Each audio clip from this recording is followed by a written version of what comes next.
আয় শ্যামা আয়। বলছি এখানে কেন ডাকলে বলো না।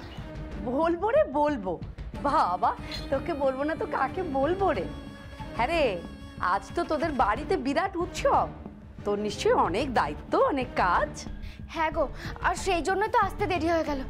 বলছি কি বলার জন্য ডাকলে সেটা বলো না, আমাকে তো আবার ফিরে যেতে হবে, বেশিক্ষণ বাইরে থাকতে পারবো না। ঠিকই তো, বটেই তো বটেই তো।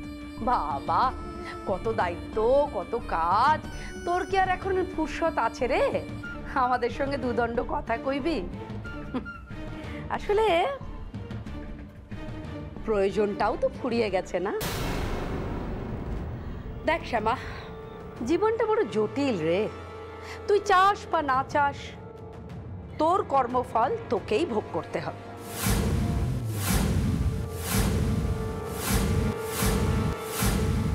দেখ শ্যামা, তুই তো আর রাধারানীর হয়ে গান গাইবি না।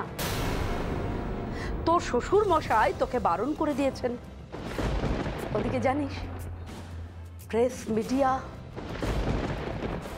অন্য হয়ে আমার মেয়েটাকে খুঁজছে। ওরা রাধার সঙ্গে কথা বলতে চাইছে, ইন্টারভিউ নিতে চাইছে। আর আমার মেয়েটা মনটা শক্ত করে নিয়েছে। ও কারোর সঙ্গে কথা বলতে চাইছে না শ্যামা, ও কারোর সামনে বেরোতে চাইছে না। আর এই সুযোগে সবাই ভাবছে রাধারানীর বুঝি সর্বনাশ হয়ে গেল, ও বুঝি একেবারে শেষ হয়ে গেল। হ্যাঁ শেষ হয়ে গেছি, হয়ে গেছি তো, আমার জীবনটা পুরো শেষ হয়ে গেছে। আর এই কথাটা তো সব থেকে বেশি ভালো শ্যামা জানে। কি রে, জানিস না? কি শ্যামা? স্বীকার কর, স্বীকার কর যে আমার মেয়েটার এই সর্বনাশের জন্য তুই দায়ী। এই সব কিছু তোর জন্য হয়েছে।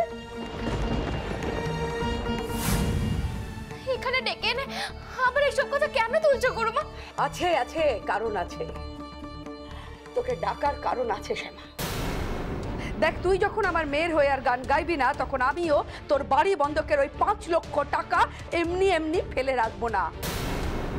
ওটা তুই শোধ করে দে। তা না হলে আমি ওই বাড়িটা নিলাম করে দিতে বাধ্য হব।